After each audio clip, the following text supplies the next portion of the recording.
And after several hours, you arrive there. It is a very dilapidated tower. The top has kind of caved in almost completely. The inside, you can see most of the inside, the floors and stuff like that. The lower wall is still somewhat intact, but the door to get inside has fallen off, so you can just walk in if you want. There is no light inside, so you're going to have to light your own way now that it's dark out. Gregor does have a torch for himself, but if you guys want your own personal lighting sources, you'll have to use those. Also, I'm gonna go up to Sarah, and I'm gonna bring out my bag of holding and open it up. Okay, you open up your bag of holding, and he looks inside. He sees a black hole. Yes, what is it, darling? What are you showing me? I'm gonna reach my hand in, and I'm gonna start stirring around so he hears all the clinking. Roll a dexterity check. Oh, wonderful! You did steal everything. Alright, so that'll be a 19. Okay, you successfully swirl around a bag of holding that's full of pointy things without slicing your hand open a million times. So yeah, he hears the clanging inside of it, so he's able to figure out what it is. Excellent work. I'm very glad we've decided to team up ever since that first one. Which, by the way, I still have the bricks of the green thing that you gave me. You still have the green dragon. Come on, Jasper, out with it. You wanted to say something. No, I'm allergic to frogs. I'm just gonna walk closer to her. Don't misgender me, you frogger asshole. I'm just gonna pull up my froggy fucking hand and just flip him off. And I'm just gonna walk away. I'm gonna sneeze on you. I'm just gonna look at is that it? He's covered in mucus 24/7. Yeah, it's I don't think it's gonna affect him that much. So you guys have ridden out to the tower. So do you guys want to enter the tower? Sure. I'm gonna try go ahead. You want to go in first. So who is going to be the ones that follow him? So Velnos, Raka, you guys going to follow him in? Gregor is going to follow him. Yeah, why not? Yeah. All right. So Gregor and Lorna are also going to follow him in. So Cham, you go inside, and if you're going to look around, I want you to roll a search check. All right. So that'll be 20. All right, so you go inside and you see that it looks like it's, it's dilapidated. It hasn't been used in many, many years. But there's one particular thing in the room that you notice that is somewhat out of place, and that is there appears to be a little wooden square that on the floor. Instead of stone, it appears to have some kind of a wooden overlay on it for whatever reason. It's different than the rest of the room. I'm gonna lift it just a tad and see if I can see underneath. Strength roll. I'm pretty strong for a fucking frog. And that's a 21. Okay, you lift up some of the floorboards, and it looks like there is a hatch underneath. When they come in, they basically see that you're kind of hunched over it, and you've peeled up 2 or 3 of the floorboards, and you appear to be looking underneath them at something. Yeah, they can't really see the hatch. I'm going to lean into the doorway. Is everything alright, darling? Do you need any help in here, or is everyone dead? I'm pointing down. So Gregor rolled the nat 20. So he literally just grabs the panel and kind of just flips it off. And after the panel is removed, you see what looks like it's a hatch that goes down that's closed with what looks like a bit of a heavy wooden door with a metal ring on it to pull up on.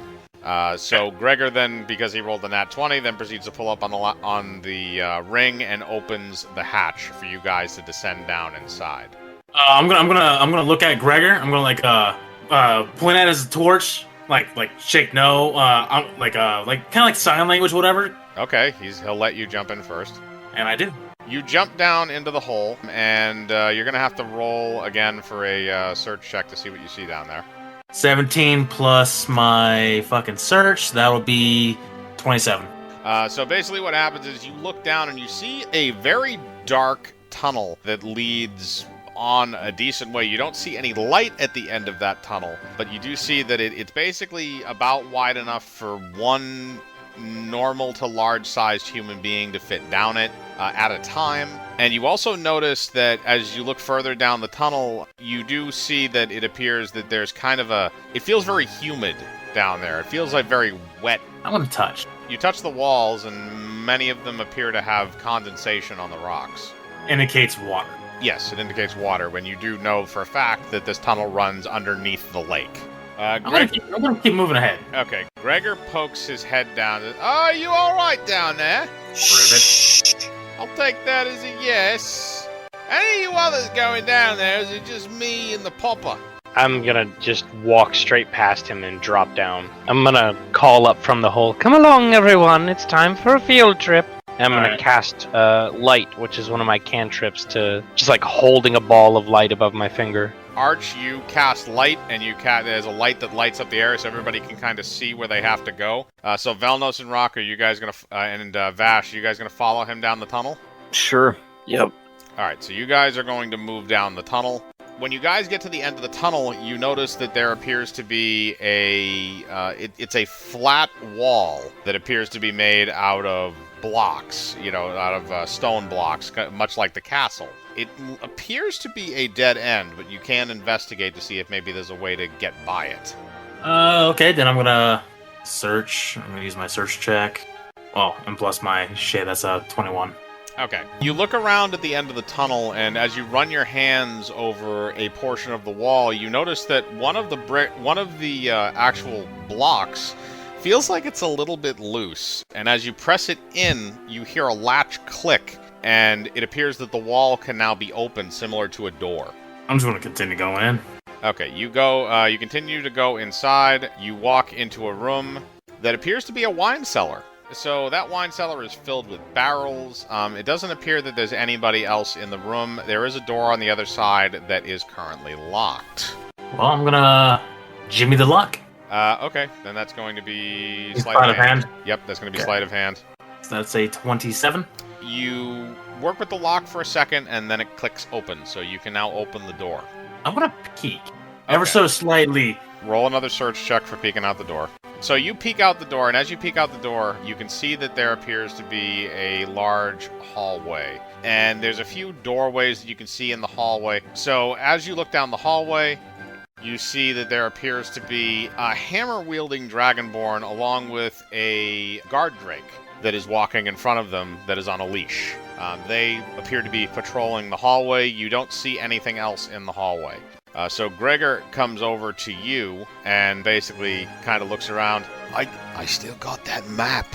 Your princess is probably somewhere in the dungeon. Wait for the three there to pass, and then we can move up the hallway. I'm like signaling, like I could put them to sleep. All right, so the dungeon door is up there at the end of the hallway. Gregor points it out to you. Well, I'm gonna motion them that I could put them to sleep. You make an odd array of hand motions. I'm gonna roll for Gregor to see if he's smart enough to understand that. He is. Gregor is smart enough to get it. So he urges you to go forward if you wish.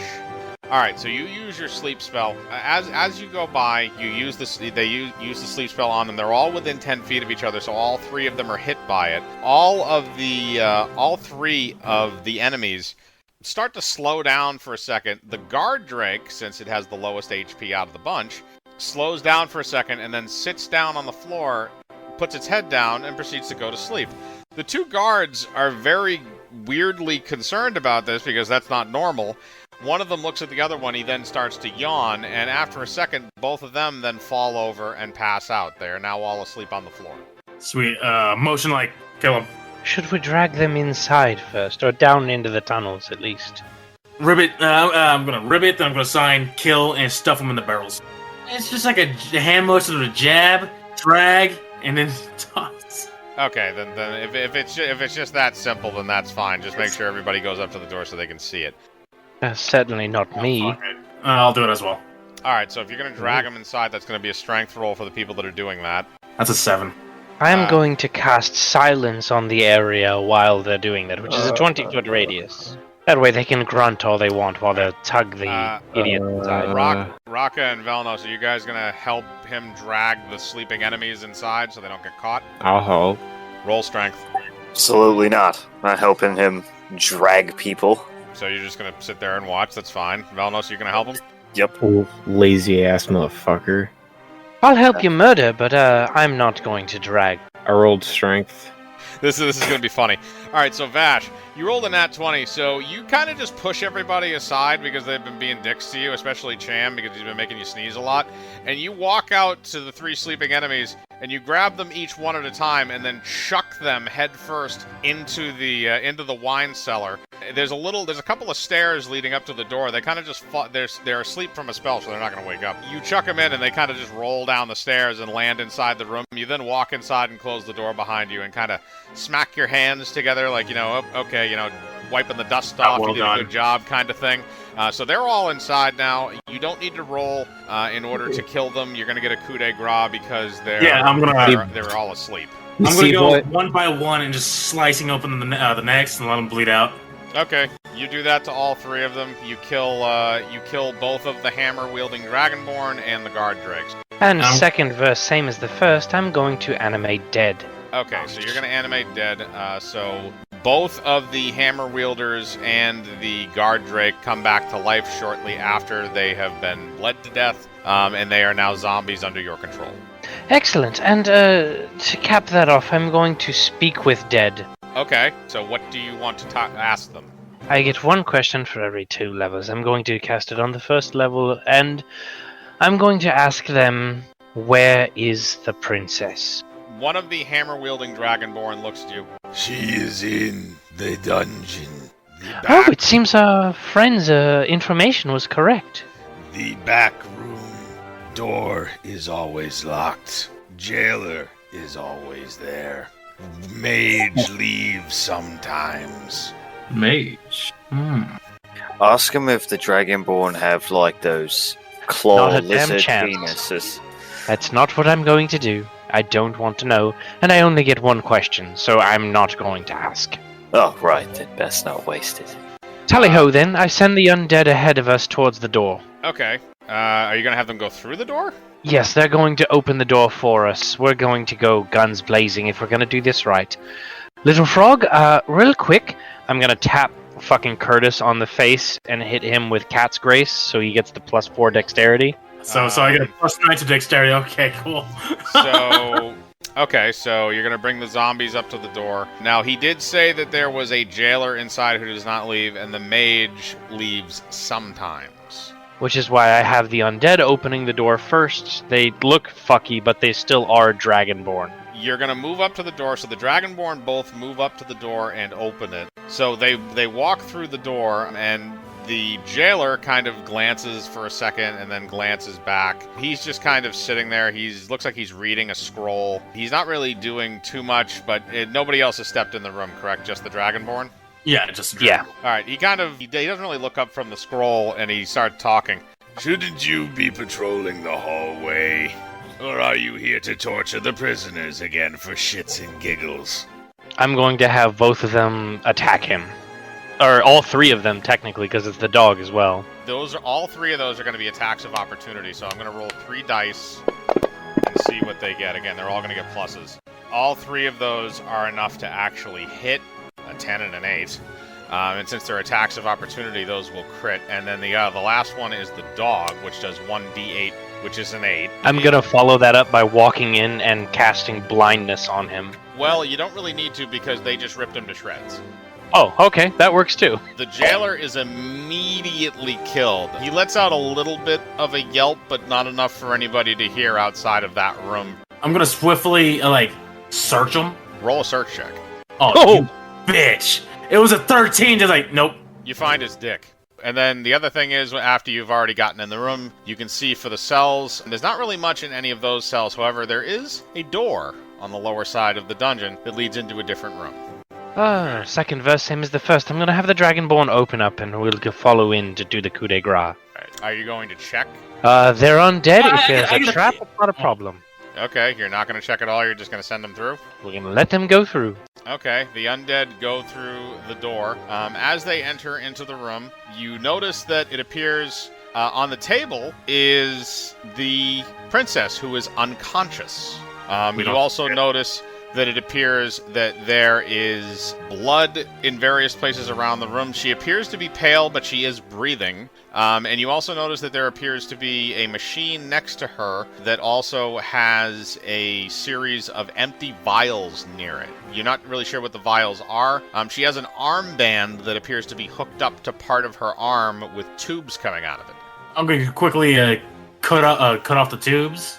Okay, you quickly cut the tubes away. There's no liquid or anything in the lines, although they do look like they've been stained red from having what you presume to be blood inside of them. And I'm gonna quickly grab the princess.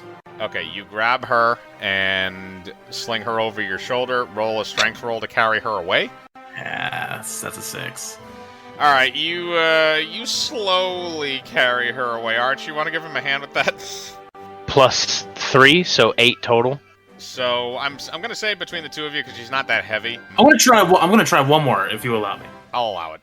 All right. So while he's shifting the weight, I'm going to cast Cure Serious Wounds on her with a maximized 8, 9, 10. That's a 10. Okay, that's a 10 by itself. Well, it's better than your first roll. So yeah, you guys are able to carry her out of that room. And basically, what winds up happening is that there's really nobody in the hallway. Gregor is keeping watch back at the door. Basically, what's going to be happening now is that you guys are able to carry her back. However, as you're going for the door down back to the wine cellar, you do hear what sounds like talking coming from the area back up near the dungeon door. Now, the thing with that is that the dungeon door, since the last two out of the dungeon door were the Dragonborn, since you guys are carrying the princess, the Dragonborn then meet the other cavalcade of Dragonborn that are patrolling the hallways. Again, 2 Dragonborn warriors along with a guard drake. Okay, so I'm going to send those undead after them, and I'm going to cast Deeper Darkness, which creates essentially a 60-foot area that just turns everything into dark. Okay. So as we're leaving. Okay, you successfully do that in the tunnel area, so there's combat going on back there. You can hear it, but nobody can see it. So you guys are able to duck quickly back into the wine cellar, and Gregor closes the door behind you and relocks it. They're going to audibly hear me say, "Run."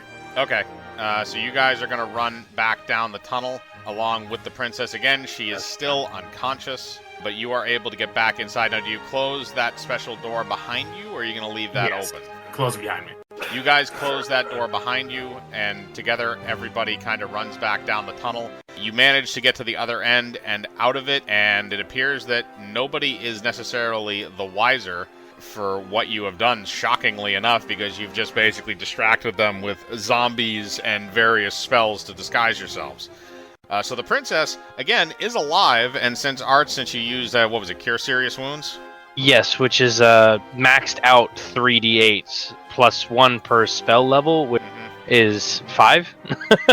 Okay, I mean it's enough to at least give her a little bit more of a boost. She's not terribly low on health. She's just weak because they've taken a good amount of blood from her body. So you guys return down the tunnel, and there is chaos going on at the castle. You can hear what sounds like a large bell being rung in the belfries of the castle. Some kind of alarm is going off. You see a lot of torches running around on the outer walls, and a lot of areas where you can see riders and stuff searching around from the opposite side of the lake. So you guys have successfully rescued the princess from the Black Scales with the help of Gregor and Lorna. And they are none the wiser to where you are going to be taking her because they didn't see you leave. So you guys were stealthy enough where you did not get caught, despite the fact you summoned a bunch of zombies. Silence is a hell of a drug. You guys wind up returning to the oasis so the princess can recuperate, and once she is fully recuperated, then maybe she can tell you more about when she was captured and what's happening, and maybe she learned some information that you don't know about yet. Okay, one final thing before we end the session is I'm going to immediately cast Obscure on her, which makes her immune to scrying. You did that successfully so that nobody will be able to track her where she is. Okay, so you guys successfully do that. You managed to block them from following her magically, so you guys are able to return to the oasis, which again, the Black Scales do not know about, so that's kind of your safe house at the moment.